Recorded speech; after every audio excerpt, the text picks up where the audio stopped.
The Arizona sun blazed mercilessly over Phoenix on a sweltering Saturday afternoon in late August, casting shimmering heat waves across the cracked asphalt of the Sunshine Valley Shopping Center parking lot. The temperature had climbed to 107 degrees, and the air felt thick enough to choke on, amid the sea of parked cars and hurried shoppers seeking refuge in air-conditioned stores. A scene unfolded that would change multiple lives forever. Lily Mae Thompson, a fragile 7-year-old girl with tangled honey blonde hair and haunted green eyes, stood frozen beside a rusted 2012 Ford pickup truck. Her thin frame was draped in an oversized, faded pink t-shirt that hung past her knees, covering most of the purple and yellow bruises that decorated her pale arms like grotesque watercolors. Her bare feet, dirty from walking on hot pavement, shifted nervously as she clutched a crumpled dollar bill in her small, trembling hand. "I told you to stay in the damn truck, you stupid little brat!"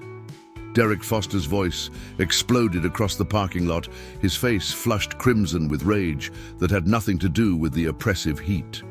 Derek was a stocky man in his mid-30s, with a beer gut straining against a stained white tank top and arms covered in amateur tattoos that spoke of poor decisions and cheaper ink. His bloodshot eyes and the stale smell of whiskey that emanated from his pores told the story of a man who had long ago surrendered to his worst impulses. Lily Mae flinched violently, her entire body recoiling as Derek stormed toward her with heavy, purposeful steps. I was just hot, Derek. Mama said I could..." Her small voice cracked with fear, barely audible above the ambient noise of shopping carts and distant conversations. "I don't give a damn what your mama said." Derek's meaty hand shot out and grabbed Lily Mae's thin upper arm with enough force to make her gasp in pain. His fingers dug into flesh that was already tender from previous encounters with his temper. "When I tell you something, you listen to me, not her. You understand?" Tears began streaming down Lily Mae's sunburned cheeks, leaving clean tracks through the dust and grime. She nodded frantically, her green eyes wide with terror, knowing from painful experience that any word of protest would only make things worse. Her mother, Rachel Thompson, emerged from the truck's passenger side at that moment.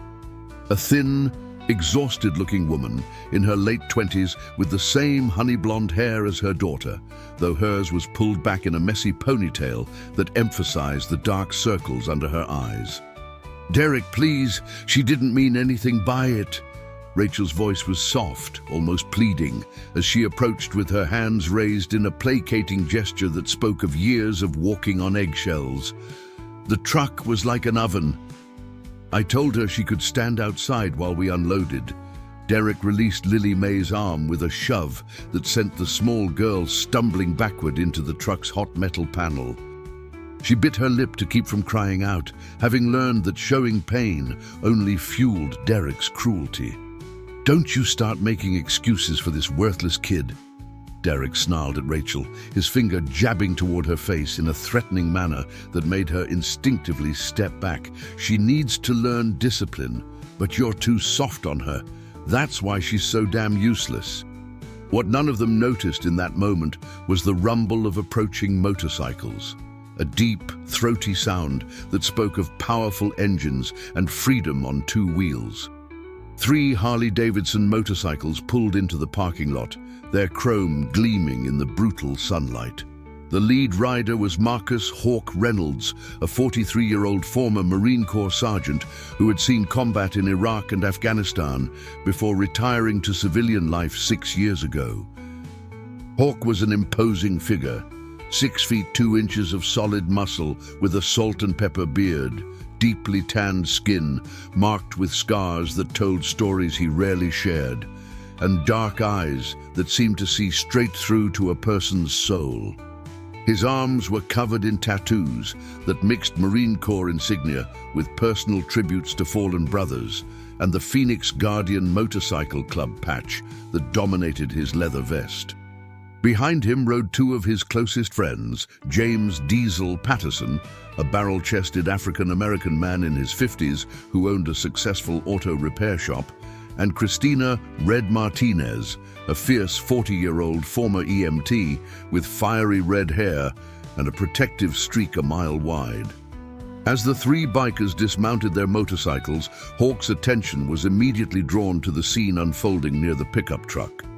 His trained eyes took in every detail: the way the little girl cringed away from the man, the fresh red marks on her arm, the fear etched into both the woman's and child's faces, and the aggressive posture of the man who clearly enjoyed intimidating those smaller and weaker than himself. Hawk felt a familiar rage building in his chest, the same protective fury that had driven him to risk his life for his fellow Marines overseas. But this wasn't a battlefield, and he couldn't just charge in with guns blazing. He'd learned enough about domestic situations during his years with the Phoenix Guardians, a motorcycle club dedicated to protecting vulnerable members of their community, to know that direct confrontation could escalate things dangerously. "Hold up," Hawk said quietly to Diesel and Red, his eyes never leaving the family near the truck. "See that?" Red's green eyes narrowed as she observed the interaction. "Son of a bitch," she muttered under her breath, her hands clenching into fists. As a former EMT, she'd seen too many cases of child abuse, had held too many broken children in ambulances while they cried for parents who had hurt them. Diesel crossed his massive arms over his chest, his jaw tightening. "Want me to have a word with him?" His voice was deceptively calm, but those who knew Diesel understood that beneath his gentle demeanor lay a man who had zero tolerance for anyone who hurt children. "Not yet," Hawk replied, though every instinct screamed at him to intervene. "Let's just keep an eye on them, get the license plate." As Hawk and his companions walked toward the grocery store entrance, deliberately passing close to Derek's truck, the three bikers made their presence known. Derek glanced up and his eyes met Hawk's for a brief moment. What Derek saw in those dark, unflinching eyes made him unconsciously take a step back.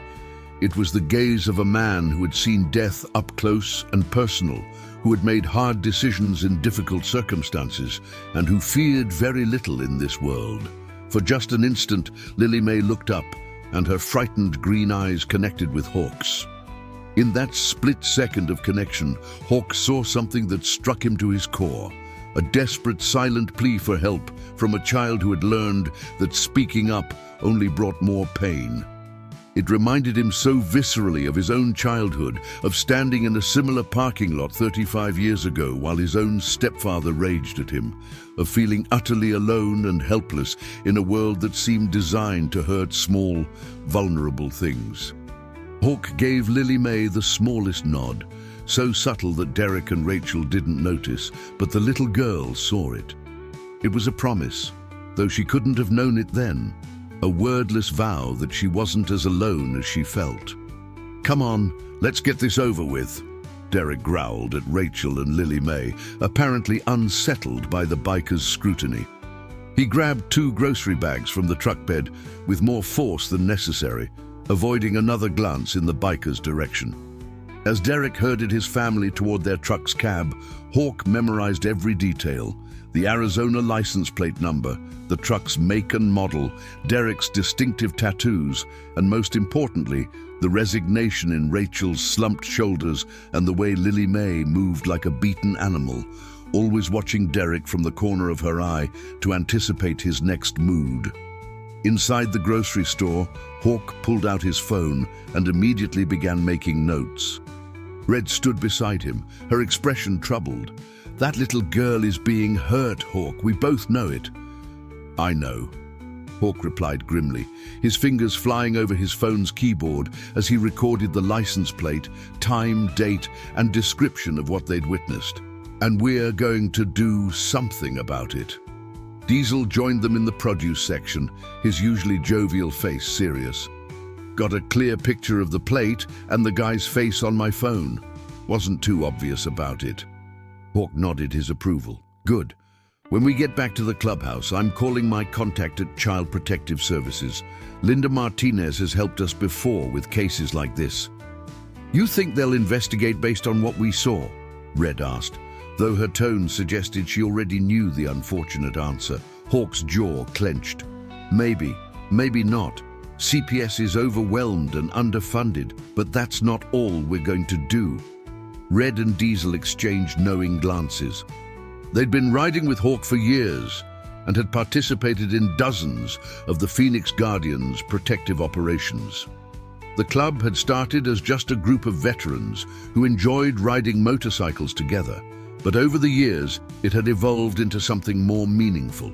A brotherhood and sisterhood of people who used their intimidating appearance and tight-knit organization to protect those who couldn't protect themselves.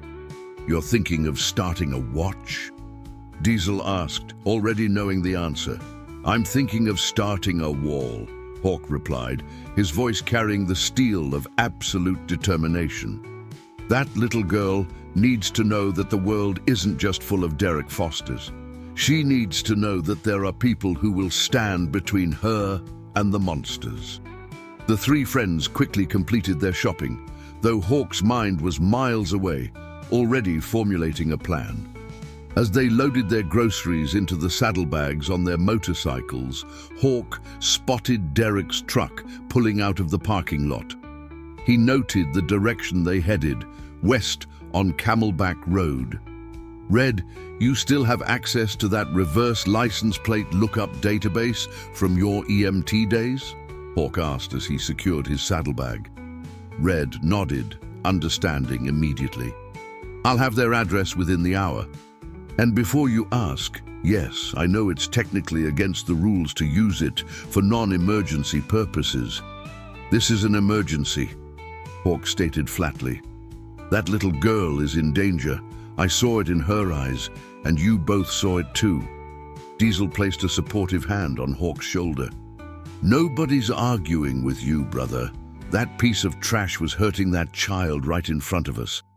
I just hope we can do something before it gets worse." As the three Phoenix Guardians mounted their motorcycles and roared out of the parking lot, Hawk couldn't shake the image of Lily May's terrified green eyes from his mind.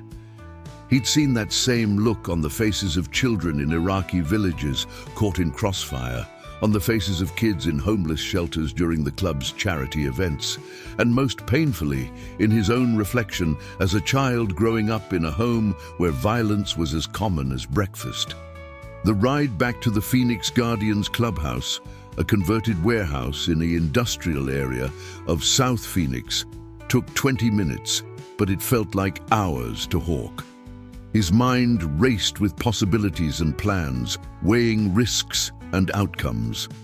By the time he pulled into the clubhouse parking lot, he'd made his decision.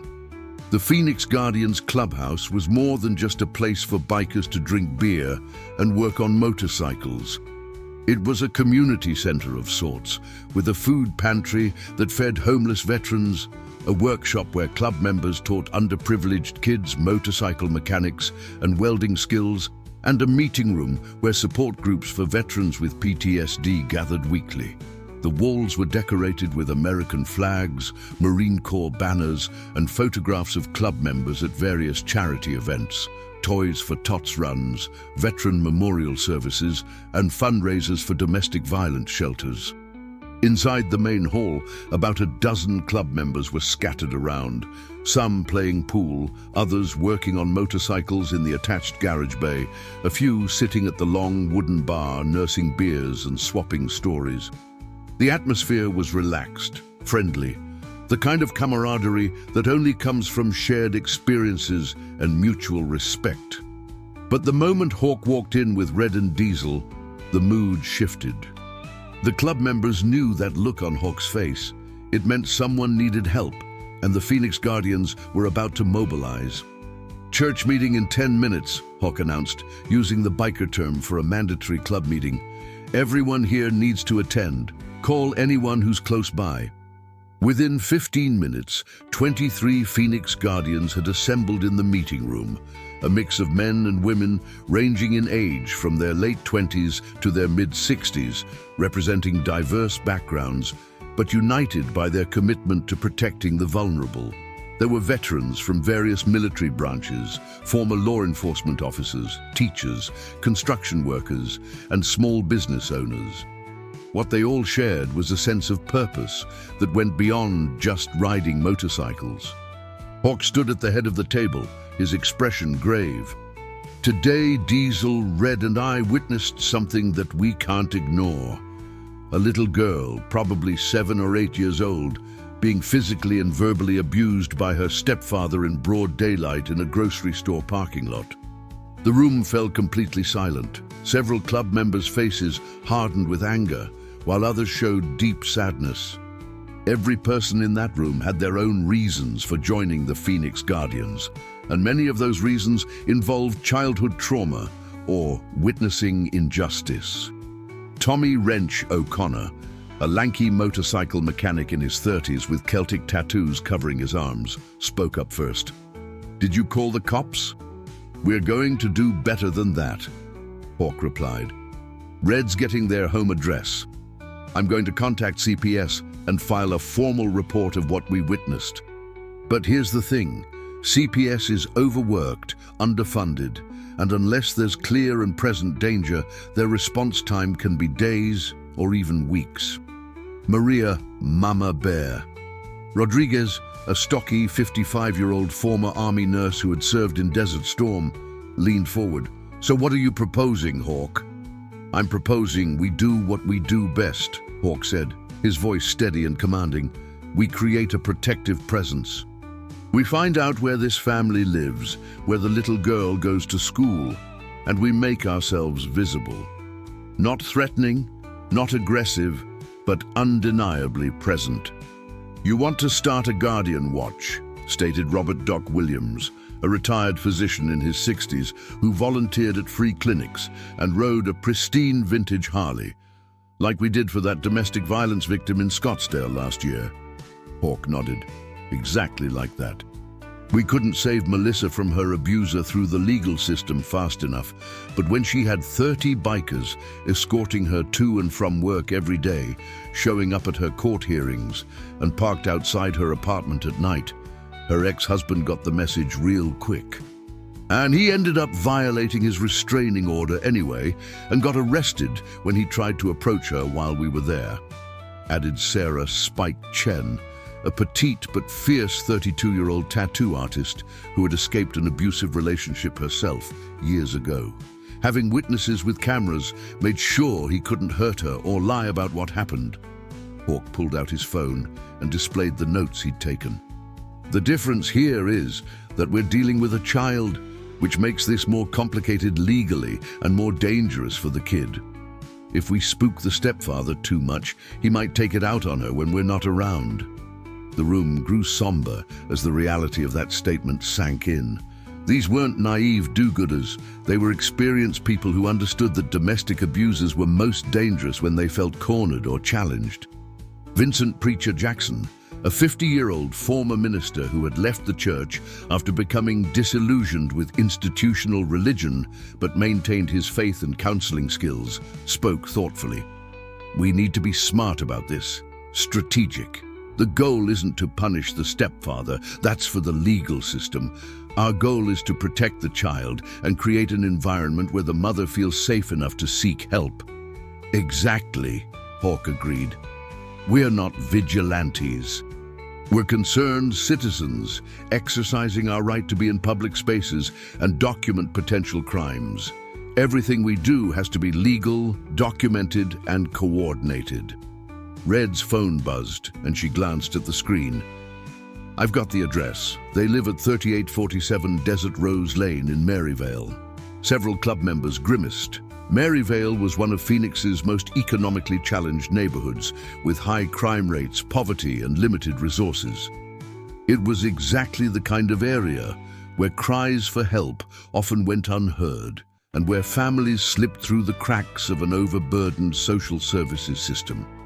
"That's the Wilson Elementary School District," noted Patricia Trish Hammond, a 48-year-old elementary school teacher who rode a cherry red Indian motorcycle and had dedicated her career to helping at-risk children. "School starts next week. If she's enrolled there, I can make some inquiries with the counseling staff, see if there are any existing reports or concerns." Hawk nodded approvingly. Good. We need to gather information carefully and legally. Diesel, can you do a background check on Derek Foster? See if he has any priors. On it, Diesel confirmed, already pulling out his laptop. As a business owner who sometimes hired ex-convicts trying to turn their lives around, he had legitimate access to background check services. I'll call Linda Martinez at CPS right now and file a report, Hawk continued. Red, can you write up a detailed account of what we witnessed, including times, specific statements we heard, and description of visible injuries? Already started, Red replied, her fingers flying across her phone screen.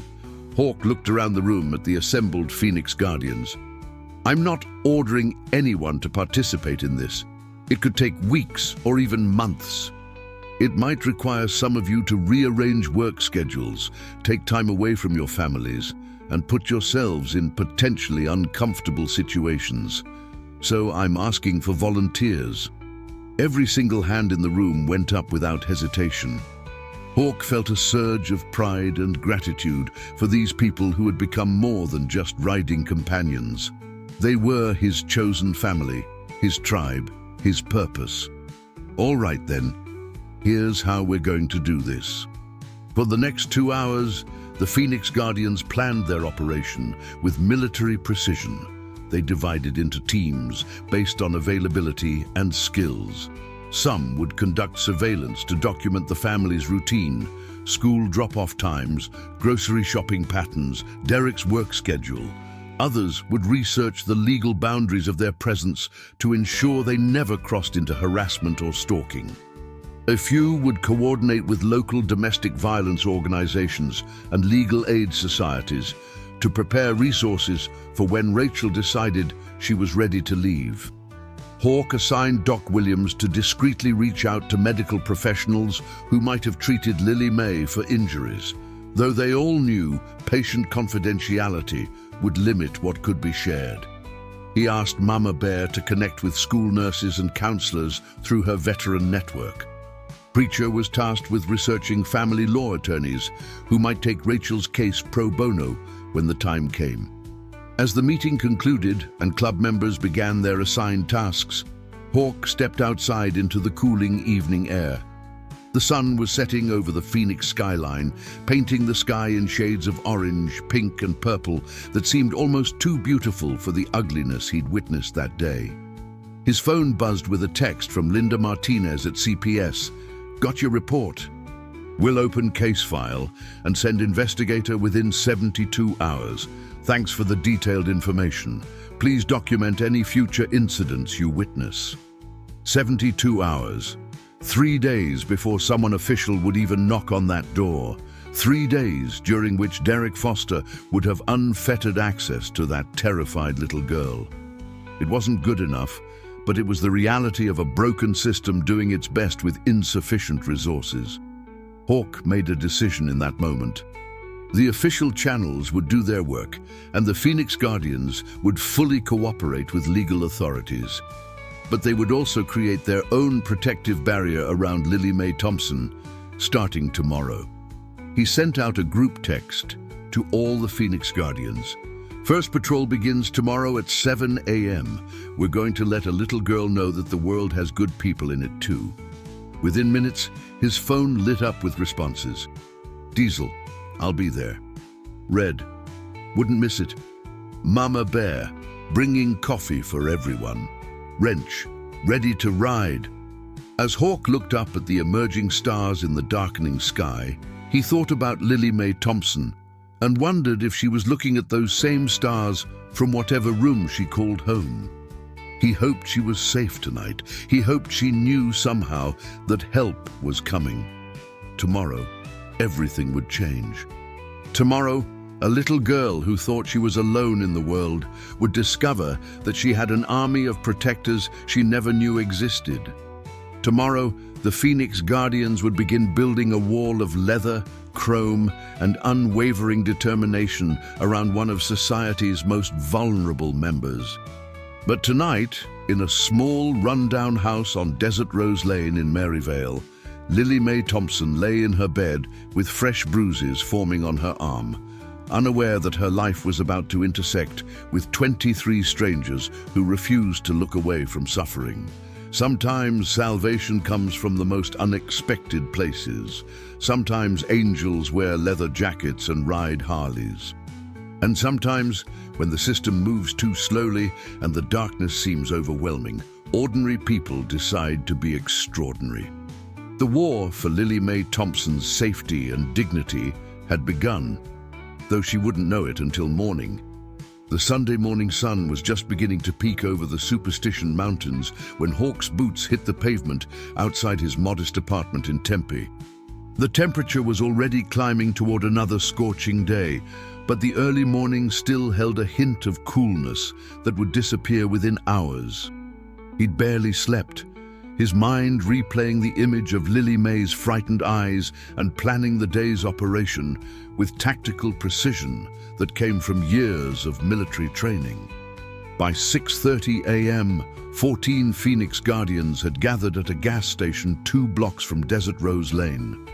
The rumble of their motorcycles filled the quiet morning air, an unmistakable sound that announced their presence. Hawk had specifically chosen veteran riders for this first approach, people who understood discipline, restraint, and the importance of controlling their emotions even when witnessing something that made their blood boil. "Listen up," Hawk addressed the group, his voice carrying the authority of a former sergeant. "Our goal today is simple reconnaissance and presence. We're not engaging with the family directly unless there's an immediate safety issue. We're observing, documenting, and most importantly, being visible. Derek Foster needs to understand that his family isn't isolated anymore." Mama Bear adjusted her riding gloves, her weathered face set with determination. "What's our legal standing if he confronts us?" "Public streets, public property. We have every right to be there," answered Calvin Judge Morrison, a 60-year-old retired municipal court judge who had joined the Phoenix Guardians after his wife passed away from cancer. "As long as we maintain distance, don't threaten, don't trespass, and don't obstruct their movement, we're simply citizens exercising our constitutional rights." Diesel tapped his phone. Background check came through on Derek Foster. 2 prior arrests for assault, 1 bar fight 7 years ago, 1 domestic disturbance with a previous girlfriend 5 years ago. The domestic charge was dropped when the girlfriend declined to press charges. The group exchanged knowing looks. It was a sadly familiar pattern: abusers who escalated over time, who learned that the legal system often failed to protect victims, especially when those victims were too afraid or financially dependent to follow through with charges. "So he's got a history," Red stated grimly. "That supports our CPS report and gives the investigators more reason to take this seriously." Hawk nodded. "All right, let's move. Remember, we're the good guys. Professional, calm, and absolutely committed to that little girl's safety." The formation of 14 motorcycles rolled slowly down Desert Rose Lane, a working-class street lined with small, aging homes with chain-link fences, sun-faded paint, and yards more dirt than grass. Number 3847 was easy to spot. Derek's rusted Ford pickup sat in the driveway of a beige, single-story house with peeling shutters and several roof tiles missing. A child's broken bicycle lay abandoned in the front yard, along with scattered trash that hadn't made it to the overflowing bin beside the house. The Phoenix Guardians spread out along the street, parking their motorcycles at intervals that created a visible perimeter without blocking the driveway or sidewalk. Neighbors began peeking through curtains, curious about the sudden presence of so many bikers in their quiet neighborhood. Hawk positioned himself across the street with a clear view of the front door, while Diesel and Red took positions at either end of the block. Other club members dismounted and simply stood beside their bikes, arms crossed, silent sentinels in leather and denim. They didn't have to wait long. At 7:15 a.m., the front door of 3847 Desert Rose Lane opened, and Derek Foster stepped out onto the porch, coffee mug in hand. He froze mid-step when he saw the line of motorcycles and their riders, his face cycling through confusion, recognition, and then anger in quick succession. Derek's eyes locked onto Hawk, clearly remembering their encounter from the previous day. For a long moment, the two men stared at each other across the distance of the street, Derek with growing fury and apprehension, Hawk with calm, unwavering resolve. "What the hell are you doing on my street?" Derek shouted, stepping off his porch and moving toward the sidewalk. "You've got no right to be here." Hawk didn't move, didn't raise his voice, simply responded with measured calm. "This is a public street, sir. We're not on your property. We're just enjoying the morning air." "Bullshit." Derek's face flushed red. "I see what this is. You think you can intimidate me? I know my rights. I'll call the cops." "You're welcome to do that," Judge Morrison interjected smoothly, stepping forward with the measured authority of someone who had spent decades in courtrooms. "We're in full compliance with all local and state laws. But if the police do come, perhaps they'll be interested in the reports that have been filed with Child Protective Services regarding witnessed incidents of child abuse at this address." Derek's angry expression flickered with something else. "Fear. You don't know what you're talking about. There's no abuse here. How I discipline my own family is none of your damn business." "She's not your daughter," Red said quietly but firmly, her green eyes blazing. "And what we witnessed yesterday wasn't discipline, it was assault." At that moment, Rachel Thompson appeared in the doorway, her face pale and frightened. Behind her, barely visible in the shadows of the house, stood Lily May in an oversized nightgown, her small face peering around her mother's legs at the scene unfolding outside. Hawk's heart clenched when he saw the little girl. Her hair was uncombed and tangled, her face still bore the tracks of old tears, and even from this distance he could see the purple bruises on her thin arms. But what struck him most was the expression in her eyes, a mixture of confusion, fear, and something that might have been the faintest glimmer of hope. "Derek, what's going on?" Rachel's voice trembled as she wrapped a protective arm around Lily May. "Get back in the house!" Derek snapped at her without turning around. "This doesn't concern you."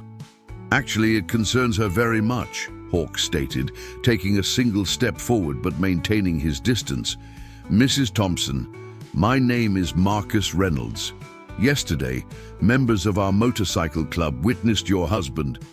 "He's not my husband," Rachel interrupted quietly, then seemed to shrink back as if afraid Derek had heard her correction. "Your partner assaulting your daughter in the Sunshine Valley Shopping Center parking lot," Hawk continued. "We've filed a formal report with Child Protective Services, and we're here to make sure that Lily May is safe." Rachel's eyes widened, and she pulled Lily May closer. For just a moment, Hawk saw something flash across her face. Not anger at the interference, but something more complex. Relief, terror, hope, mixed with fear of consequences. "You had no right," Derek roared, now fully agitated. "You're harassing us. Rachel, call 911 right now and report these people for harassment and stalking." But Rachel didn't move. She stood frozen in the doorway, one arm around her daughter, her eyes moving from Derek to the bikers and back again, as if seeing her situation from an outside perspective for the first time. A patrol car turned onto Desert Rose Lane at that moment, responding either to a neighbor's call or perhaps Derek had already contacted them before coming outside. Two Phoenix police officers exited the vehicle. Officer Amanda Chen, a 30-something Asian-American woman with sharp eyes, and Officer David Brooks, a stocky 40-year-old African-American man with over 15 years on the force. "What's the situation here?" Officer Chen asked, her hand resting casually but purposefully near her service weapon as she assessed the scene. Derek immediately launched into an aggressive complaint. "These bikers are harassing my family. They followed us home, they're threatening us, and they won't leave our street." Officer Brooks surveyed the Phoenix Guardians, noting their calm demeanor, the respectful distance they maintained, and the absence of any threatening behavior. "Sir, they're on a public street. Are they blocking your driveway or preventing you from leaving?" "That's not the point," Derek sputtered. "They're clearly here to intimidate us." Hawk stepped forward slowly, keeping his hands visible and his voice professional. "Officer, I'm Marcus Reynolds. Yesterday afternoon at approximately 3 p.m., several members of our motorcycle club witnessed this man," he gestured toward Derek, "physically assaulting and verbally abusing this child." He indicated Lily May, who was still peeking from behind her mother, in the Sunshine Valley Shopping Center parking lot. "We filed a formal report with Linda Martinez at Child Protective Services last evening.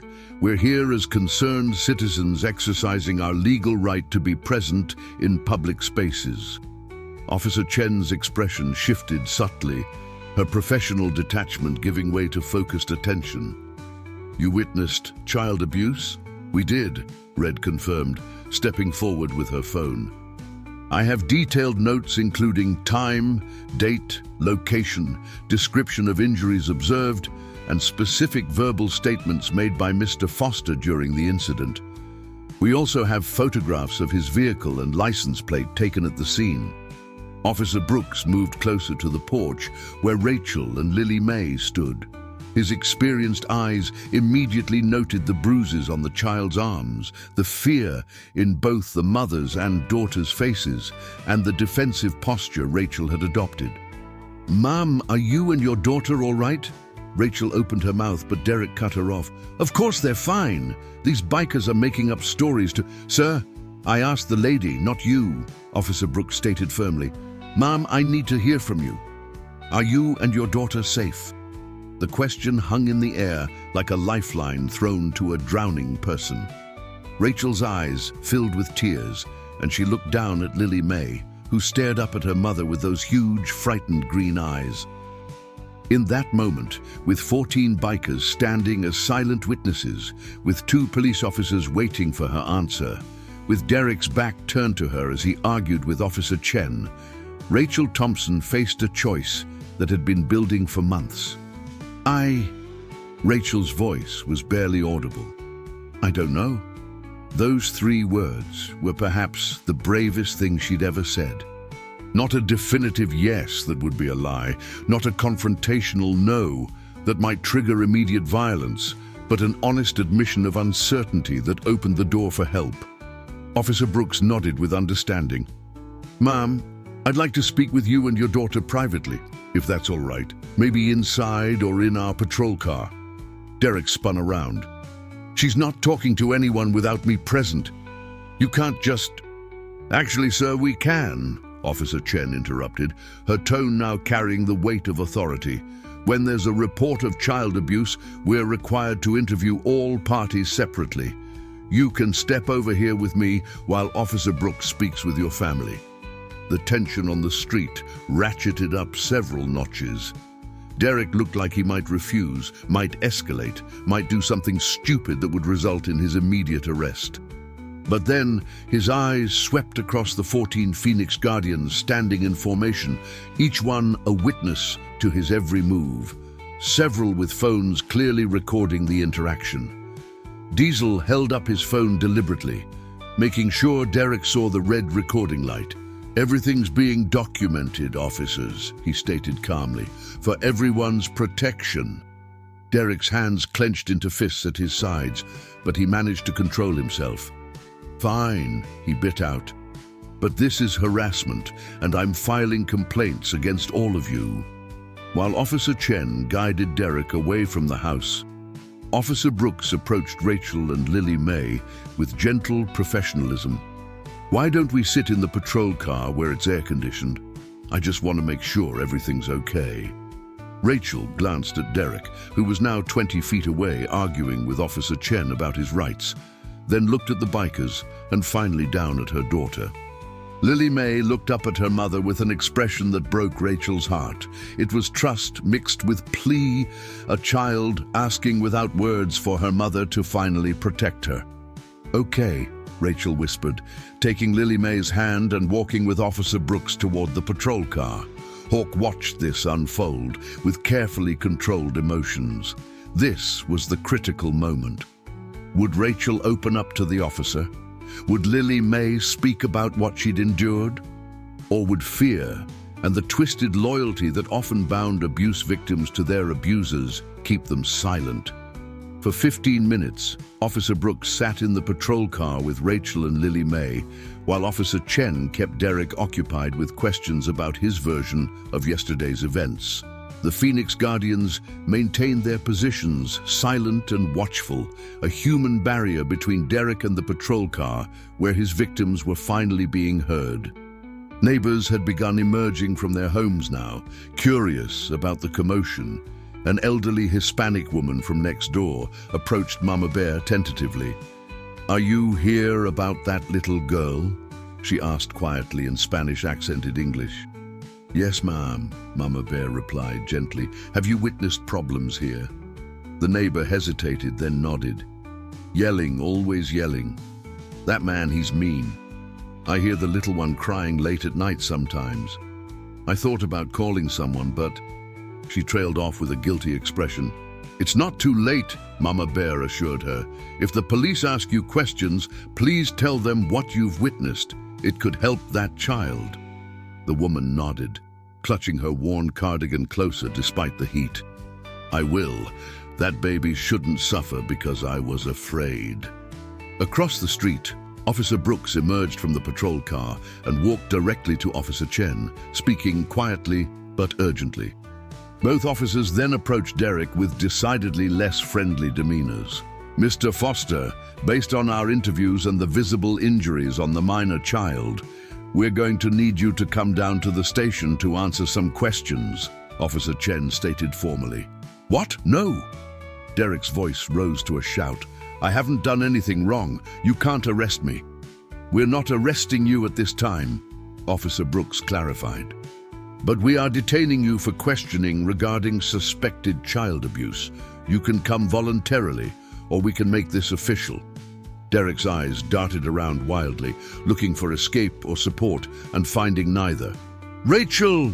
he shouted toward the patrol car. Tell them I never hurt Lily May."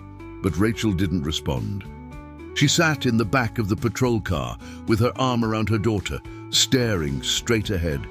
And for the first time in years, she didn't jump to defend or appease Derek Foster. That silence was louder than any accusation. Officer Chen guided Derek, none too gently, into the back of the patrol car, while Officer Brooks approached Hawk. "Mr. Reynolds, we're going to need formal statements from everyone who witnessed yesterday's incident. Can you and your people come to the station this afternoon?" "Absolutely," Hawk confirmed. "We'll bring all documentation, photos, and written statements." Officer Brooks nodded, then added quietly, "What you folks did here today, bearing witness, documenting, being present, that's what makes a difference. The system only works when people refuse to look away." As the patrol car pulled away with Derek in the back, still protesting loudly, Rachel emerged from the other patrol car, holding Lily May's hand. She stood on her porch looking lost and overwhelmed, as if she couldn't quite believe what had just happened. Hawk made a decision and slowly crossed the street, stopping at the property line and speaking from there. "Mrs. Thompson, my name is Marcus Reynolds. I served in the Marine Corps and now I'm president of the Phoenix Guardians Motorcycle Club. We're not here to judge you or make your life harder. We're here because yesterday we saw a little girl being hurt, and we believe every child deserves to be safe." Rachel's eyes filled with tears. "I don't know what to do," she admitted, her voice breaking. "He's going to be so angry when he gets back. You don't understand what he's like when he's angry." "We understand better than you might think," Red said, walking up to stand beside Hawk. "Many of us have lived through abuse ourselves or helped others escape it. You don't have to face this alone." Lily May tugged on her mother's hand and whispered something too quiet for anyone else to hear. Rachel looked down at her daughter, and whatever she saw in that small, bruised face seemed to give her strength. "Are you really going to stay?" Rachel asked, gesturing at the bikers and their motorcycles. "He'll come back, probably today. He always talks his way out of trouble." "We're going to stay as long as necessary," Hawk promised. "You'll see one or more of us on this street every day, especially during times when you're vulnerable. Morning school drop-offs, evening hours, weekends. You're not alone anymore." Trish Hammond approached with a gentle smile, her teacher instincts in full effect. "Mrs. Thompson, I'm a teacher at Wilson Elementary. Does Lily May attend school there?" Rachel nodded. "She's supposed to start second grade on Wednesday. I'd like to connect you with the school counselor, Mrs. Victoria Hastings," Trish offered. "She's wonderful at helping families access resources, legal aid, temporary housing, food assistance, counseling. Would that be all right?" For a moment, Rachel looked like she might refuse, old patterns of hiding and denial rising up. But then Lily May squeezed her mother's hand, and Rachel looked at the assembled bikers, this unlikely army of protection that had materialized, seemingly out of nowhere, and nodded. "Okay," she whispered. "Yes, please." That single word of acceptance was the breakthrough everyone had been hoping for. It wasn't a complete escape from Derek Foster, wasn't an immediate solution to years of abuse and control, but it was a crack in the wall of isolation that domestic abusers worked so hard to build around their victims. Over the next several hours, the Phoenix Guardians implemented their protection plan with practiced efficiency. They established a rotation schedule ensuring that at least 2 club members would be visible on Desert Rose Lane at all times. Diesel used his truck to help Rachel install better locks on her doors and windows. Doc Williams discreetly examined Lily May's visible injuries and documented them with photographs for CPS and potential legal proceedings. Mama Bear coordinated with a domestic violence shelter to have emergency housing available if Rachel decided to leave. Judge Morrison connected Rachel with a family law attorney named Jennifer Walsh, who specialized in pro bono work for domestic violence survivors. Preacher sat with Rachel for over an hour, not preaching or judging, just listening as she poured out years of fear, shame, and desperate hope that things might somehow get better. By early afternoon, when Derek was released from police questioning, as Rachel had predicted, he wasn't charged due to insufficient evidence for immediate arrest. He returned to Desert Rose Lane to find it transformed. 8 Phoenix Guardians sat on their motorcycles spaced along the street. Judge Morrison's vintage Harley was parked directly across from Derek's driveway. Red sat in a folding chair on the sidewalk, openly reading a book as if she had all the time in the world. Derek's truck slowed as he approached his house, and even from a distance, Hawk could see the rage and humiliation on his face. But Derek wasn't stupid. He understood that with this many witnesses, with CPS already investigating, with police now aware of the situation, his usual methods of control had been severely compromised. He pulled into his driveway without a word to anyone and disappeared into his house. Through the windows, the Phoenix Guardians could see him arguing with Rachel, his arms gesturing wildly, though they couldn't hear the words. Several club members positioned themselves with clear sightlines to the house, ready to call 911 at the first sign of physical violence. But Derek didn't hit Rachel that day. The presence of witnesses had, for now, created a fragile safety barrier. As the sun began to set and the Phoenix heat finally started to ease, Lily May appeared in the front window of her house. She pressed her small hand against the glass, looking out at the bikers who had become her unexpected guardians. Hawk caught her eye and gave her a gentle wave. To his surprise and deep satisfaction, Lily May smiled. A small, tentative smile, but genuine. Then she waved back, a tiny gesture of connection that represented a monumental shift in her world. She wasn't alone anymore. Neither was her mother, and Derek Foster had just discovered that his reign of unchallenged terror was over. The wall had formed. The Phoenix Guardians had drawn their line in the sand, and they would not be moved. Monday morning arrived with a CPS investigator knocking on Rachel Thompson's door at 8:30 a.m. Her name was Sharon Michaels, a 46-year-old veteran social worker with kind eyes that had seen too much suffering and a determination that hadn't been worn down by bureaucracy or budget cuts. When she pulled up to 3847 Desert Rose Lane, she immediately noticed the 3 Phoenix Guardians positioned on the street: Wrench, Spike, and a newer club member named Gregory Ghost Patterson, a quiet former Army Ranger with Native American heritage. Sharon had worked with the Phoenix Guardians before on other cases and knew their presence meant this situation was serious enough that civilians felt compelled to intervene. She nodded respectfully to Wrench as she walked up the driveway, her professional demeanor hiding the dread she felt at what she might find inside.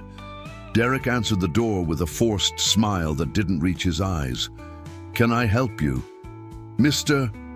Foster, I'm Sharon Michaels from Child Protective Services," she stated, showing her credentials. "We've received a report of possible child abuse involving a minor at this address. I need to speak with you, Rachel Thompson and Lily Mae Thompson." Derek's forced smile slipped. "This is ridiculous. Those bikers are harassing us, making up lies because they don't like how I look or something. This is discrimination." Multiple witnesses with no connection to your family filed detailed reports, Sharon countered professionally. "I'm required by law to investigate. You can cooperate or I can return with law enforcement. Your choice." For a moment, Derek looked like he might slam the door in her face. But Rachel appeared behind him, Lily Mae's hand clutched in hers.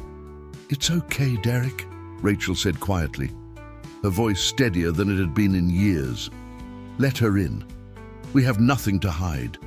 Those last 4 words were carefully chosen, a signal to Derek that Rachel would maintain the family's facade, but also a subtle message to the social worker that things weren't quite right. Sharon caught it immediately, having heard similar coded language from abuse victims countless times before. The investigation took over 2 hours. Sharon interviewed Derek separately, then Rachel, then Lily Mae alone in the little girl's sparse bedroom. What she found there troubled her deeply: a bare mattress on the floor with a thin, stained blanket, no toys, no books, walls with holes that had been poorly patched, and a closet with exactly 3 outfits, all of them too small and worn. When Sharon spoke with Lily Mae, the child was initially reluctant to say anything that might get her or her mother in trouble. But Sharon had decades of experience drawing out frightened children. She didn't ask direct questions like, "Does Derek hit you?" which would put the child in the impossible position of explicitly betraying her abuser. Instead, she used age-appropriate assessment techniques, asking Lily Mae to draw pictures of her family, to describe what happens when people in her house get angry, and to show her on a diagram where she had ouchies. The picture that emerged was heartbreaking, but unfortunately familiar.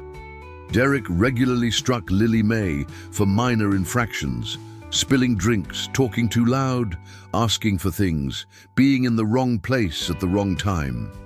He called her vicious names, told her she was worthless and stupid, blamed her for ruining his relationship with Rachel. He controlled what she ate, often sending her to bed without dinner as punishment. He isolated her from potential friends, refusing to let her participate in after-school activities or have play dates. Rachel fared little better, though Derek's abuse of her was more psychological and financial than physical.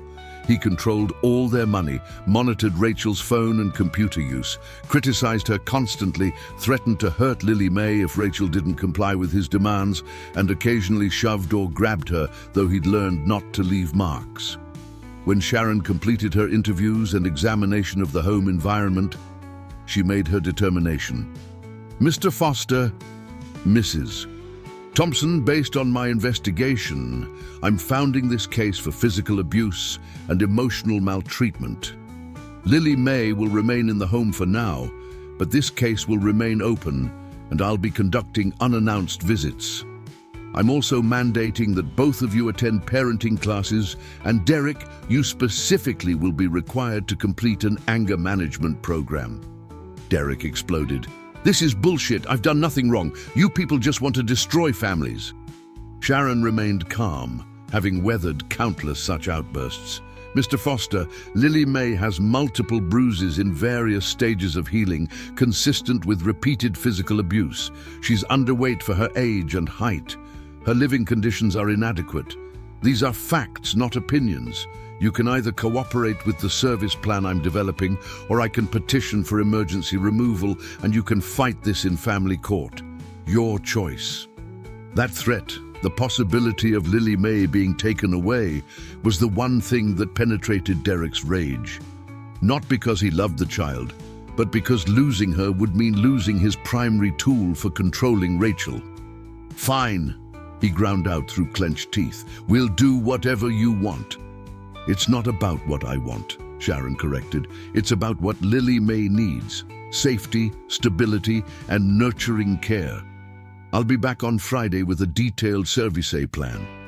You'll follow it exactly, or we proceed to family court. As Sharon left the house, she paused to speak briefly with the Phoenix Guardians still stationed outside. Thank you for reporting this, she told them quietly. Cases like this only work when community members refuse to be bystanders. Keep doing what you're doing, legally and safely. Over the following days, Desert Rose Lane became an unexpected hub of community awakening. The constant presence of the Phoenix Guardians, rotating shifts of 2 to 4 bikers at any given time, caught the attention of neighbors who had long suspected something was wrong at the Thompson house but hadn't known what to do. Mrs. Consuela Ramirez, the elderly neighbor who had first spoken to Mama Bear, began bringing homemade tamales and fresh fruit to Rachel and Lily May. She would sit with Rachel on the porch while the bikers maintained their watchful presence. And slowly, tentatively, Rachel began to open up about the years of isolation and fear. Another neighbor, 42-year-old kindergarten teacher Angela Foster, no relation to Derek, started offering to watch Lily May after school, giving the little girl a safe haven and Rachel a few hours of respite. Angela's husband, Michael Foster, a construction foreman, approached Diesel about helping repair the broken fence and replace the damaged roof tiles on Rachel's house, work that Derek had neglected for years. The Phoenix Guardians facilitated these connections, becoming a bridge between an isolated, frightened family and a community that wanted to help but hadn't known how. It was exactly the kind of grassroots support network that Hawk had envisioned. Wednesday morning brought a significant milestone: Lily May's first day of second grade at Wilson Elementary. Rachel was terrified to let her daughter out of her sight, convinced that Derek might try something if Lily May was vulnerable and away from home. But she also understood that keeping Lily May isolated would only perpetuate the damage Derek had already done. "We'll make sure she's safe," Trish Hammond assured Rachel, who had coordinated with the school administration and several Phoenix Guardian members who worked regular day jobs. She won't be alone for a single moment. That morning, when Rachel and Lily May emerged from their house at 7:45 to walk the 3 blocks to Wilson Elementary, they found an unexpected escort waiting. 6 Phoenix Guardians stood beside their motorcycles: Hawk, Red, Mama Bear, Preacher, Doc Williams and Spike. But they weren't alone. Joining them were Mrs. Ramirez, Angela Foster, 2 other mothers from the neighborhood, and Mr. Chen, who owned the corner grocery store where Rachel sometimes shopped. "We thought Lily May might like some company on her first day," Hawk said gently, his intimidating appearance softened by a genuine smile. Lily May's eyes went wide. She was dressed in a new outfit that Red had discreetly purchased and delivered the previous evening, a cheerful yellow dress with sunflowers, paired with new sneakers and a backpack filled with school supplies. For the first time in her young life, Lily May looked like what she was, a 7-year-old girl excited and nervous about starting a new school year, rather than a frightened victim trying to stay invisible. The walk to Wilson Elementary became a neighborhood event. As the group moved down the sidewalk, more people joined. Elderly Mr. Patterson walking his dog, the Martinez family with their own elementary-aged children, teenagers, on their way to the high school bus stop. By the time they reached the school, Lily Mae Thompson had an entourage of over 30 people. The school principal, Dr. Benjamin Wallace, a distinguished-looking African-American man in his 50s with silver-streaked hair and warm brown eyes, stood at the school entrance with Victoria Hastings, the school counselor Trish had mentioned. Both had been briefed on Lily Mae's situation and had implemented discreet protective measures. "Good morning, Lily Mae," Dr. Wallace greeted warmly, crouching down to the little girl's eye level. "We're so glad to have you at Wilson Elementary. Mrs. Hastings is going to walk you to your classroom and introduce you to your teacher, Ms. Jennifer Coleman. Does that sound okay?" Lily Mae looked up at her mother uncertainly. Rachel squeezed her hand and knelt beside her daughter. "It's okay, baby. You're safe here. All these people..." She gestured at the crowd that had gathered. "They're here because they care about you. You're not alone." Those last 3 words, "you're not alone," seemed to finally penetrate Lily Mae's fear. She nodded slowly and took Victoria Hastings' offered hand. As Lily Mae disappeared into the school building, Rachel broke down crying for the first time in years. Not tears of despair, but tears of relief and overwhelming gratitude. Mama Bear wrapped a strong arm around Rachel's shoulders, and Mrs. Ramirez took her hand. "You're not alone either, Mija," Mrs. Ramirez said softly. "No more." The Phoenix Guardians established a rotation schedule that ensured at least one club member was visible near the school during drop-off and pick-up times. Word spread quickly through Wilson Elementary about why the bikers were there, and rather than being intimidated, parents and teachers were moved. Several approached Hawk to express their support, and a few even asked how they could help with similar situations in their own neighborhoods. Inside the school, Lily Mae's teacher, Ms. Jennifer Coleman, a compassionate 28-year-old who had specialized in trauma-informed education, immediately noticed the child's hypervigilance and anxiety. Rather than singling Lily Mae out, she created a classroom environment where all children felt safe and valued. She positioned Lily Mae's desk near her own, gave the girl extra reassurance throughout the day, and watched for signs of distress. At lunch, Lily Mae sat alone initially, her ingrained isolation making it difficult to connect with peers. But Mrs. Hastings had enlisted the help of several kind-hearted students who were part of the school's buddy program. A bubbly girl named Sophia Martinez and her friend Emma Johnson approached Lily Mae's table. "Hi, I'm Sophia, and this is Emma," Sophia said with a bright smile. "Is it okay if we sit with you?" Lily Mae nodded shyly, and for the first time, she had friends. Real friends who laughed and talked about cartoons and favorite colors, and who didn't see her as broken or worthless. Just as Lily Mae, a girl worth knowing. Meanwhile, Derek Foster was discovering that his world had fundamentally changed. When he tried to show up at Wilson Elementary that afternoon, ostensibly to check on Lily Mae, but really to intimidate Rachel and reassert control, he found his path blocked by Diesel and Wrench, whose massive forms and unwavering stares made it clear he wasn't welcome. "School policy requires all visitors to check in at the office," Diesel stated calmly. "And since you're not listed as an approved pickup person for Lily Mae, you'll need written permission from her mother." Derek's face flushed with rage. "That's my stepdaughter in there." "Actually, according to the school records, you have no legal relationship to that child," Wrench corrected. "Rachel Thompson is the sole custodial parent. You're just her mother's boyfriend. And after the CPS investigation, you're also a person of concern." Derek looked like he might try to force his way past them, but 2 Phoenix police officers had been slowly cruising the area, a courtesy patrol that Dr. Wallace had requested given the circumstances.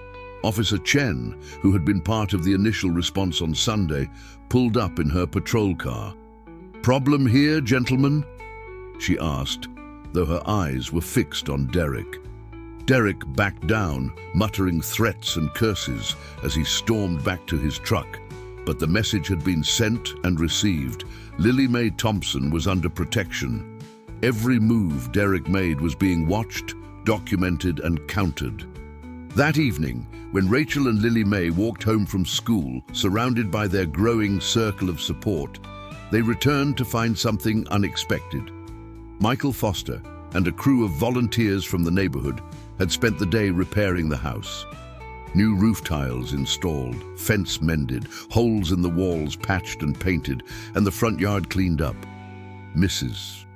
Ramirez had organized a group of women who had deep cleaned the interior, and someone had donated a proper bed frame and mattress for Lily Mae's room.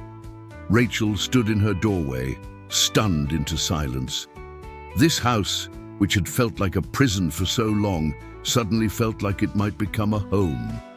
"Community takes care of community," Michael Foster said simply, wiping paint from his hands. "That's how it's supposed to work." Inside, Derek sat in his recliner, seething with impotent rage. He understood that he'd lost control of the situation, that his tactics of isolation and intimidation no longer worked when an entire community was watching. But rather than prompting self-reflection or change, it only made him more dangerous.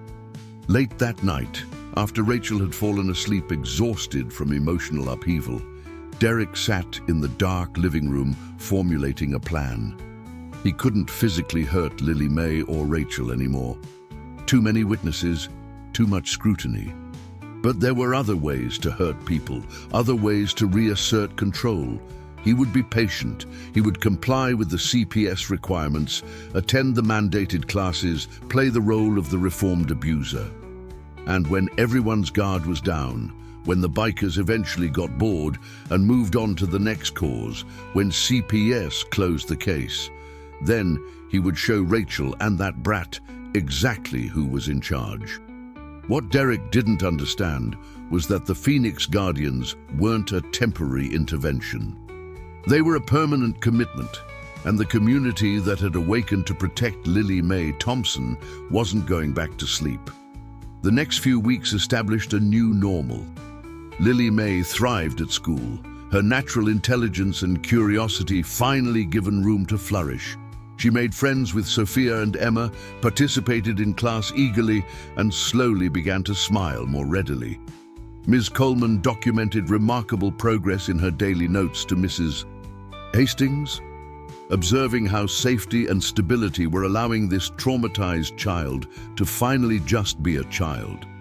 Rachel began attending support group meetings for domestic violence survivors that Preacher had connected her with. At first, she mostly listened, still processing the reality that what she'd experienced was abuse, not just a difficult relationship. But gradually, she started sharing her own story, finding strength in the shared experiences of other women who had survived and escaped.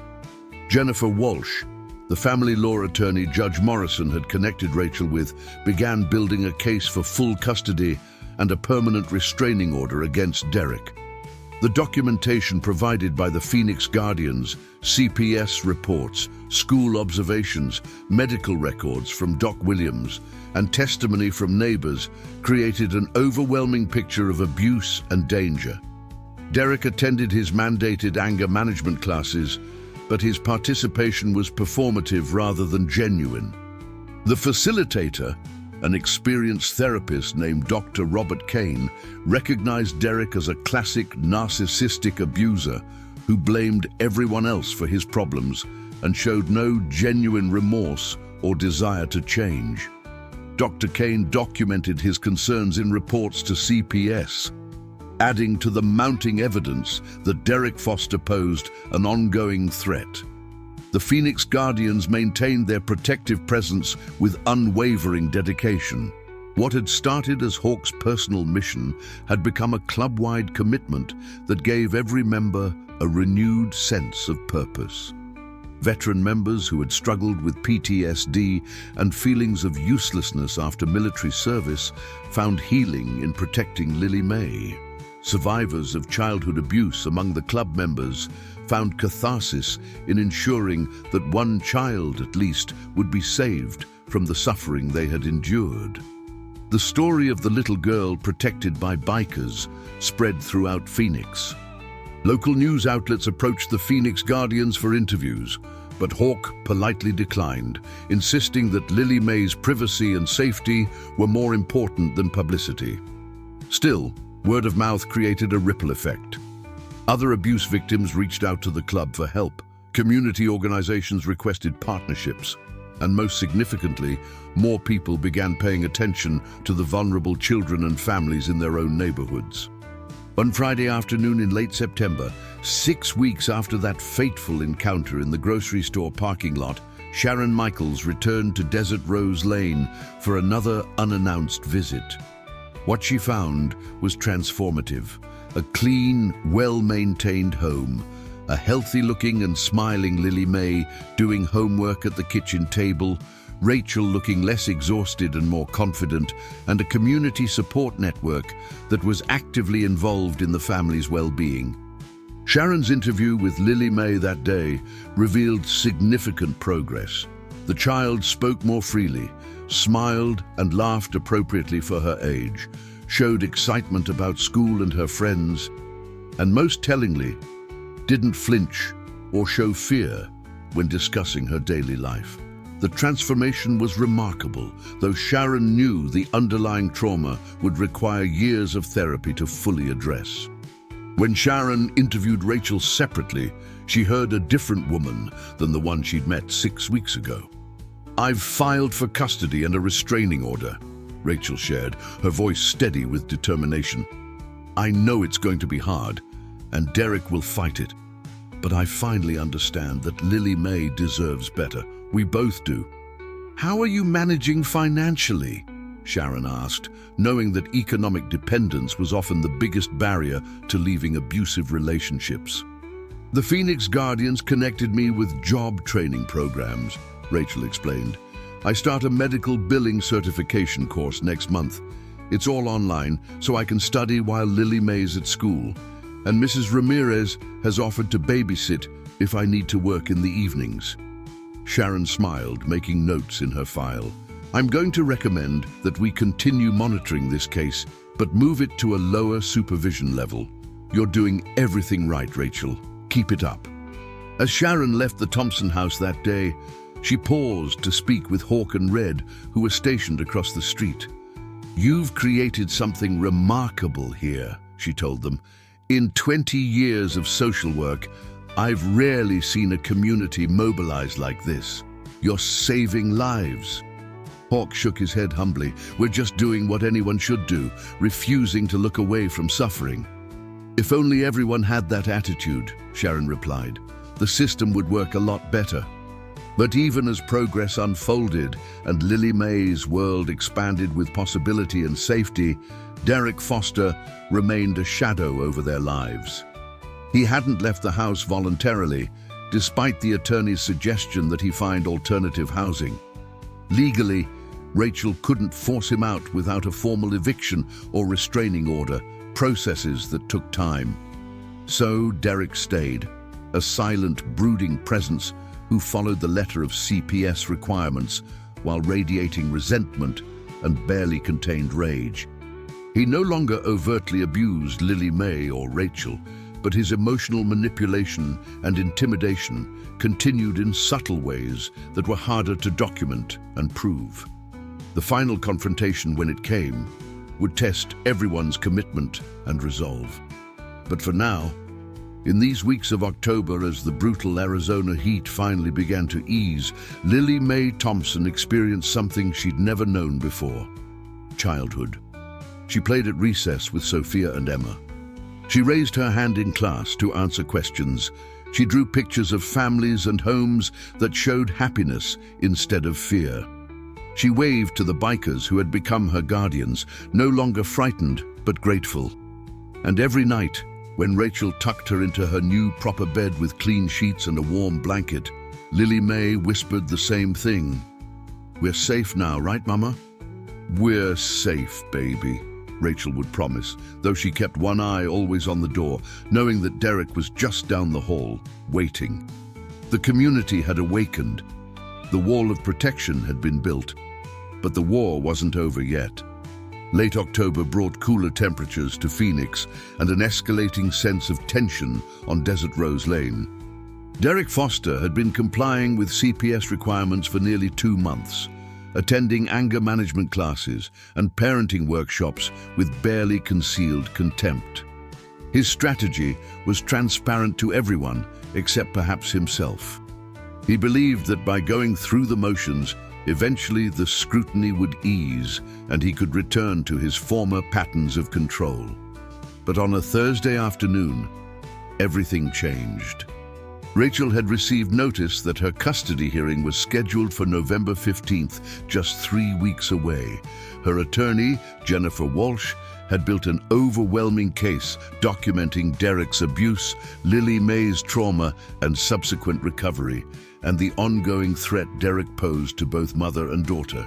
The evidence included testimony from neighbors, school personnel, CPS records, police reports, and affidavits from the Phoenix Guardians. When Derek discovered the court documents that Rachel had left on the kitchen counter, careless in her exhaustion or perhaps subconsciously wanting to force a confrontation, he exploded. "You're trying to take everything from me." Derek's roar carried through the thin walls of the house at 7 o'clock that evening. Outside, Ghost and Spike, who were on evening watch duty, immediately went on high alert. "I'm protecting my daughter." Rachel's voice, stronger now than it had been months ago, responded without her usual fearful placation.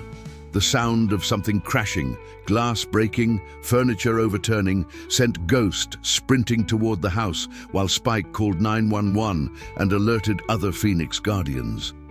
Inside, Derek had grabbed Rachel's arm and shoved her against the wall, his face inches from hers.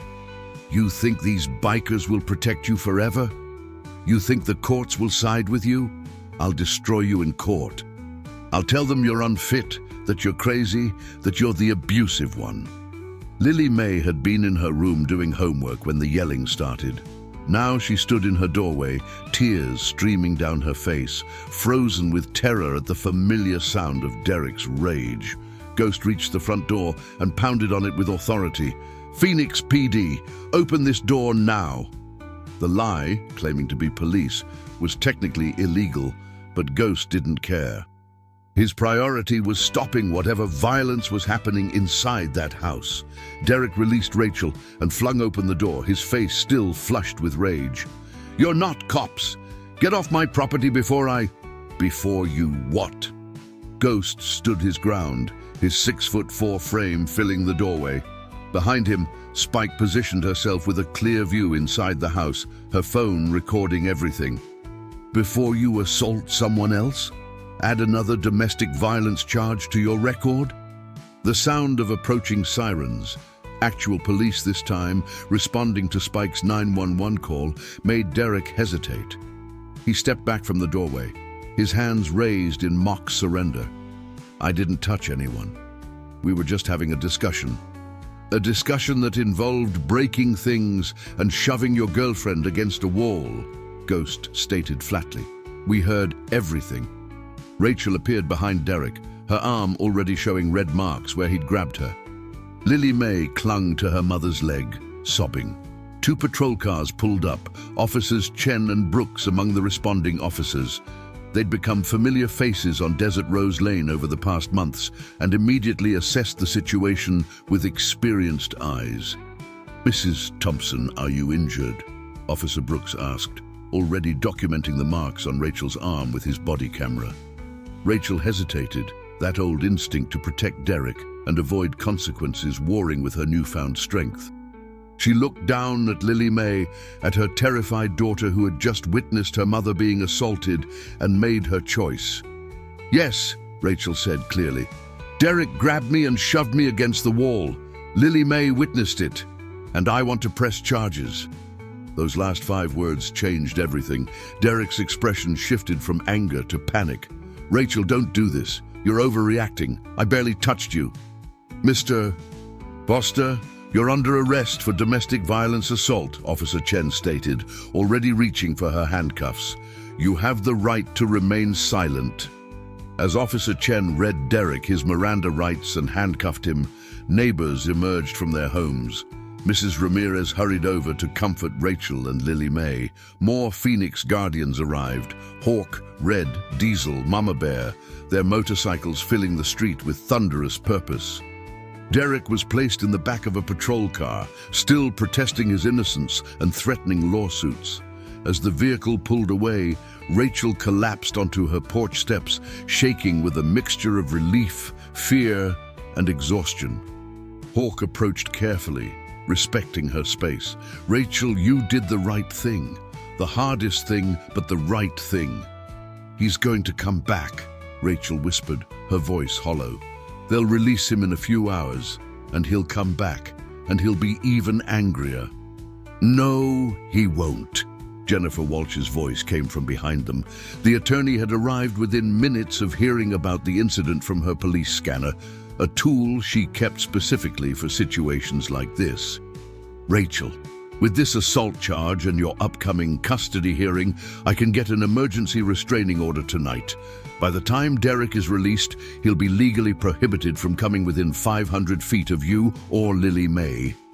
And we'll make sure he follows that order," Hawk added with quiet intensity. "He won't get near you or your daughter." Over the next several hours, Desert Rose Lane became a command center of protection and planning. Jennifer Walsh worked on her laptop on Rachel's porch, filing emergency motions with family court.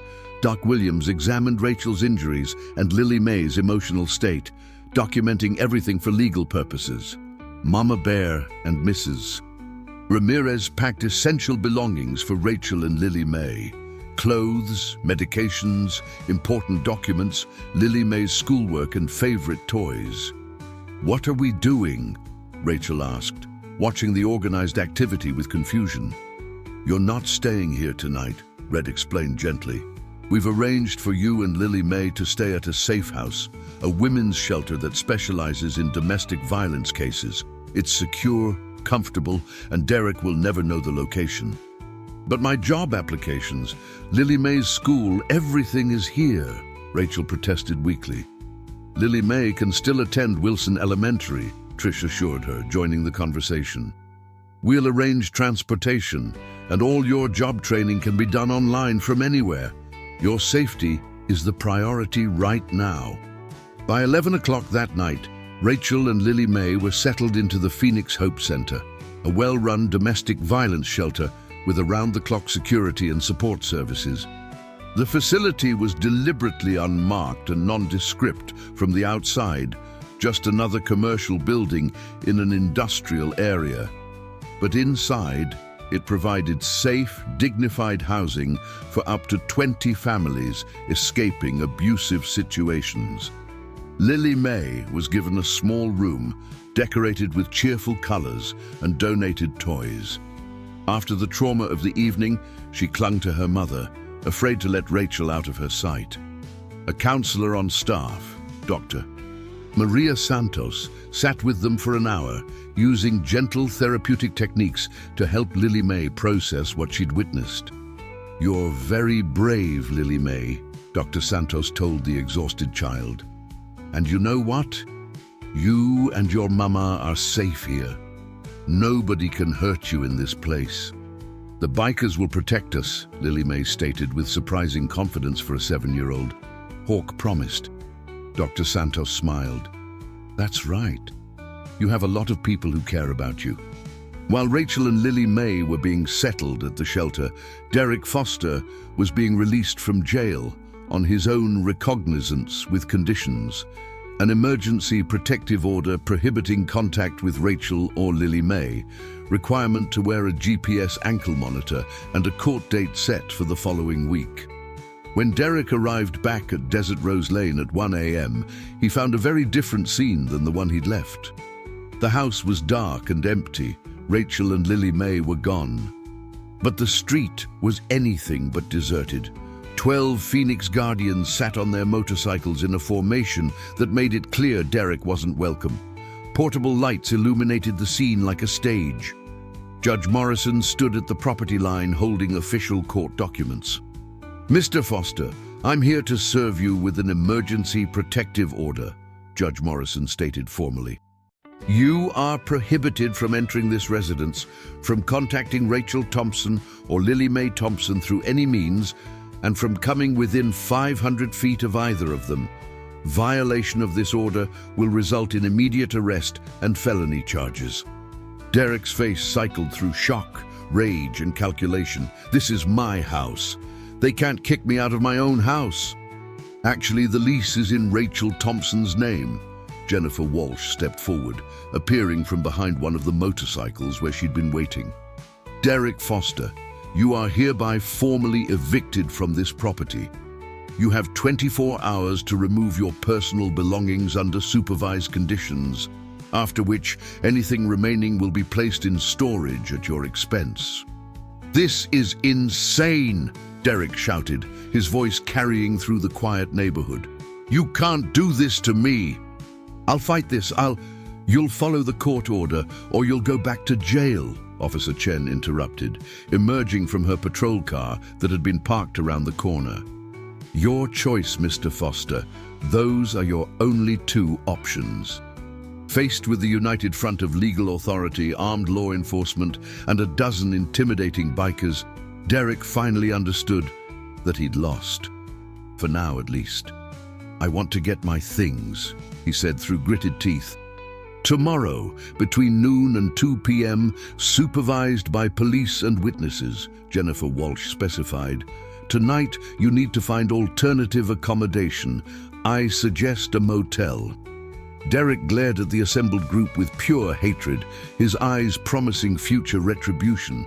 But he got back in his truck and drove away, the GPS monitor on his ankle, ensuring that authorities would know his location at all times.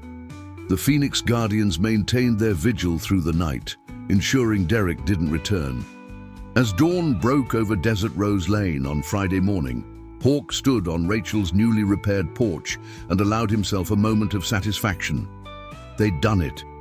They'd protected a child and her mother, broken through the isolation that domestic abusers weaponized, mobilized a community, and worked within the legal system to create real change.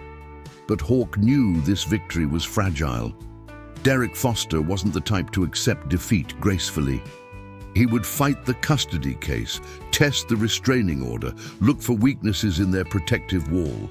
The most dangerous time in a domestic violence situation was often when the abuser realized they were losing control. The war wasn't over. It had just entered a new, potentially more dangerous phase. The 3 weeks between Derek's arrest and the custody hearing passed in a heightened state of alert. Derek had attempted to contact Rachel 17 times via phone, email, and social media, each violation of the protective order documented and reported. He'd been arrested twice more. Once for showing up at Wilson Elementary during school hours, and once for sitting in his truck 3 blocks from the Phoenix Hope Center, somehow having tracked down the shelter's location. Each arrest resulted in additional charges and stricter conditions, but also escalated Derek's desperation and rage.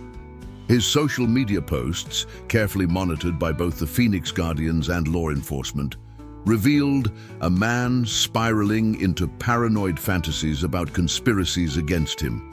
Lily Mae was thriving despite the ongoing tension.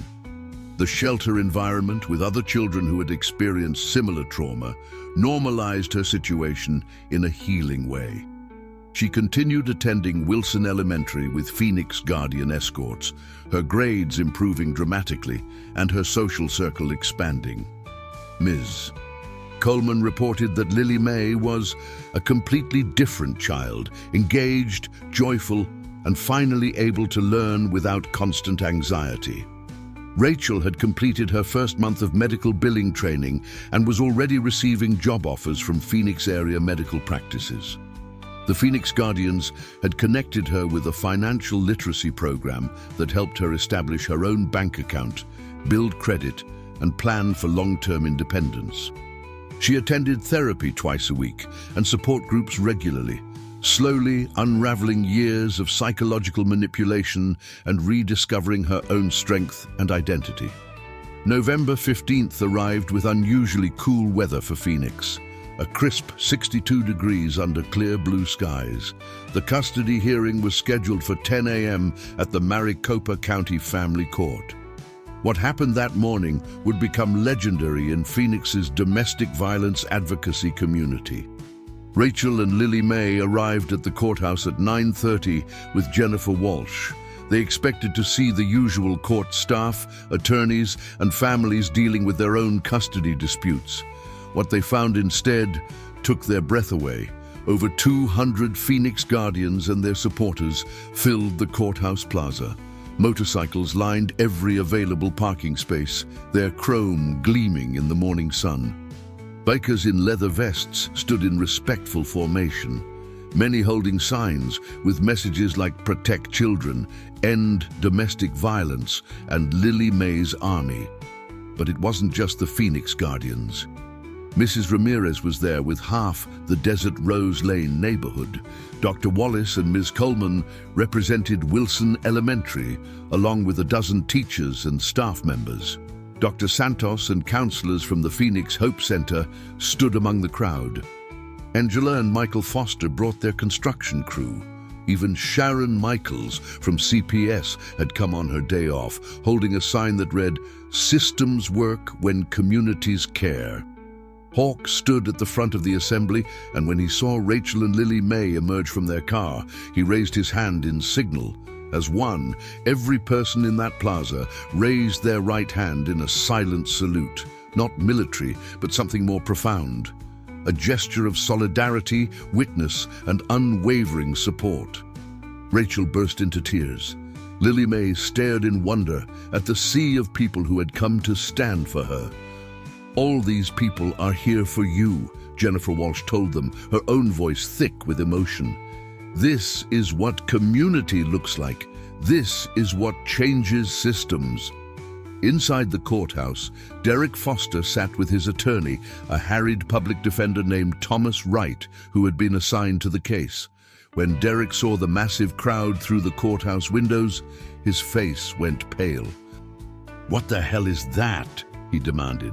"That," his attorney replied grimly, "is your opposition's community support.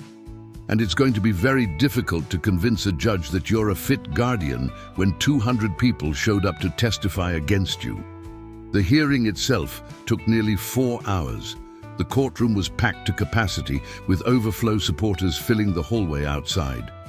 Judge Margaret Hernandez, a 58-year-old family court veteran with a reputation for no-nonsense rulings that prioritized child safety, presided. Jennifer Walsh presented her case methodically.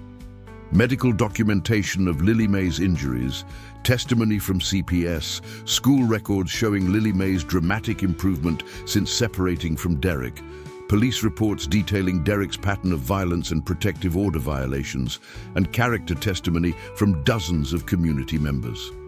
Hawk was called to testify about what he'd witnessed in the grocery store parking lot. His military bearing and clear, unemotional recounting of events carried weight. Red testified about documenting the incident.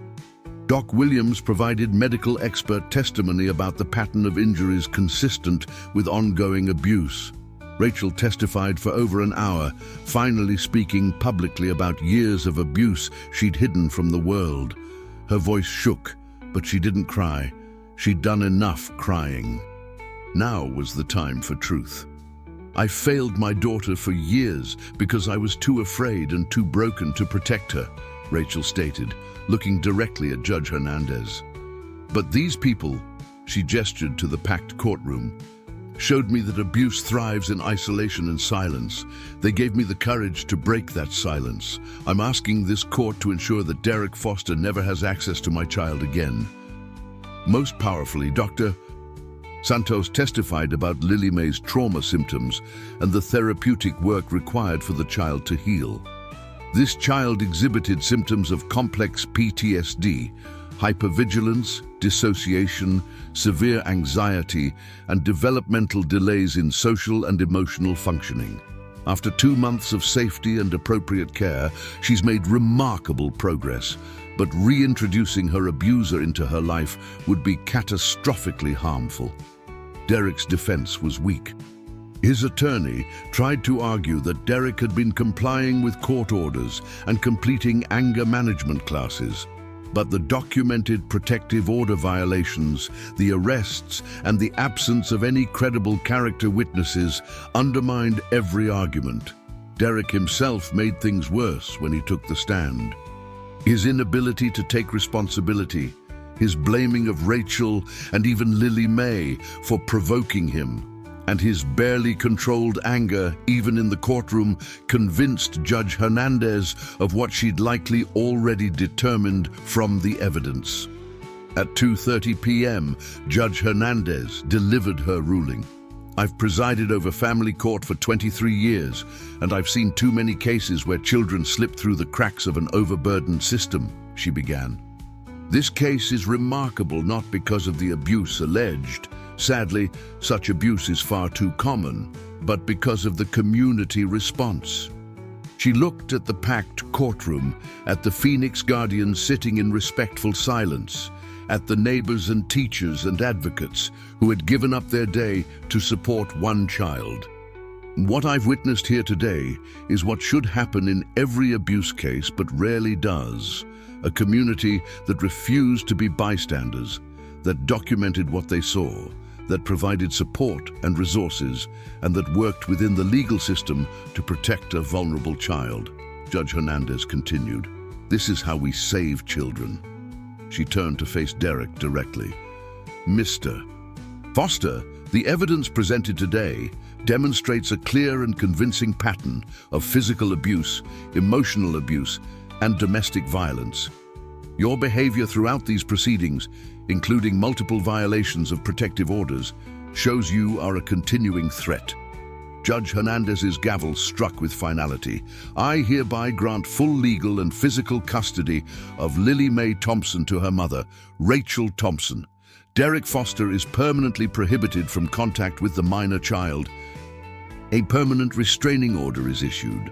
Mr. Foster, you are also ordered to complete a certified batterers intervention program, continue anger management therapy, and undergo psychological evaluation. Failure to comply will result in contempt charges." The courtroom erupted in restrained celebration, people hugging, crying, squeezing hands in silent triumph. Rachel pulled Lily Mae into her arms, both of them weeping with relief. Derek stood abruptly, his chair clattering backward. "This is bullshit. You're all against me. This is discrimination. I'll appeal this." "Mr. Foster, you have the right to appeal," Judge Hernandez responded calmly.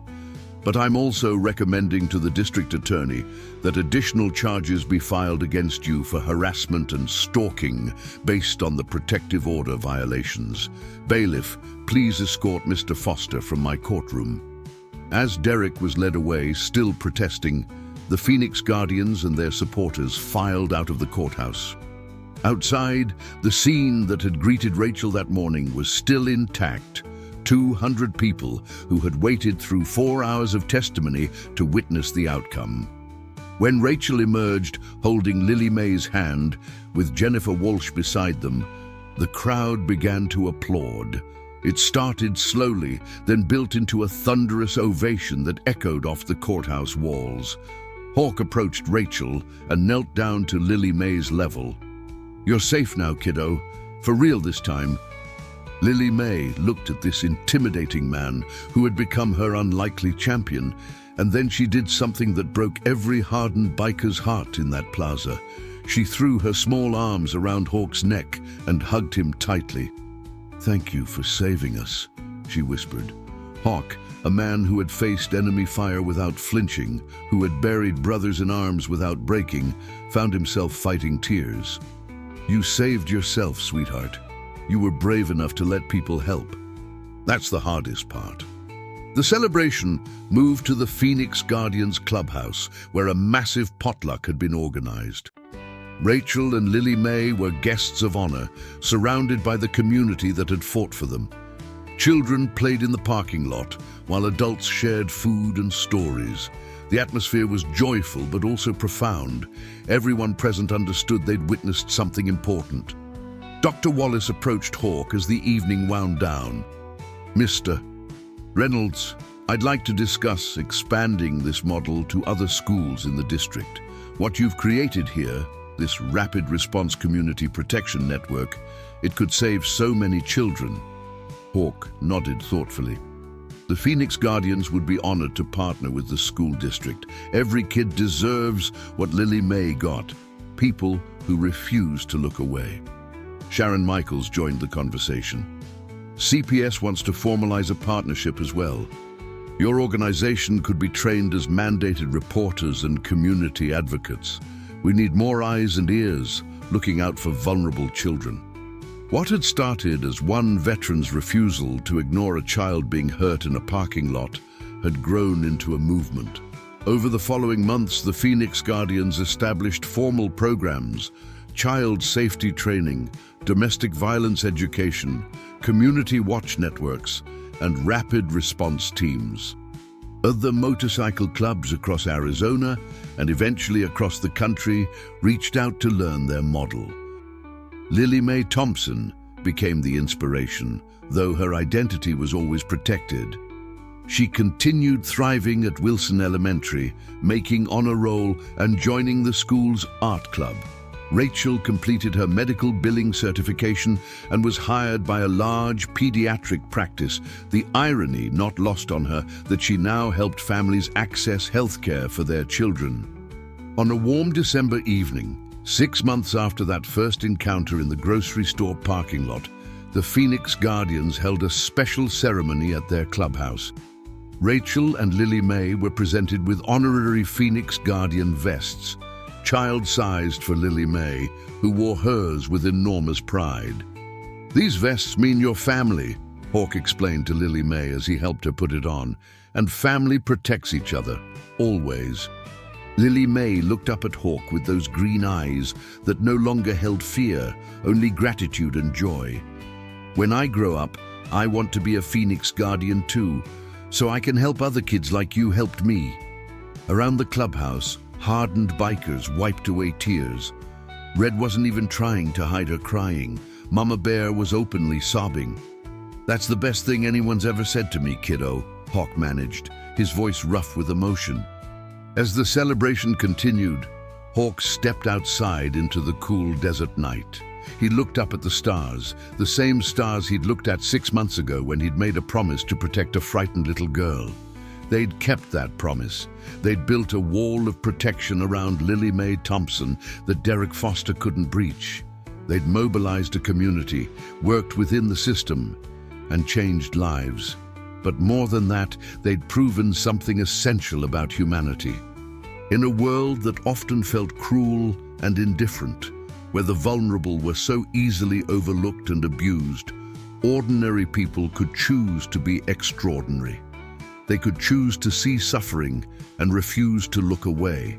They could choose to be the wall between predators and prey, the light in someone's darkness, the hope when hope seemed impossible. Derek Foster had eventually moved out of Phoenix, unable to bear living in a city where everyone knew him as a child abuser. His last social media post before deleting all his accounts was a bitter tirade about mob justice and vigilantes.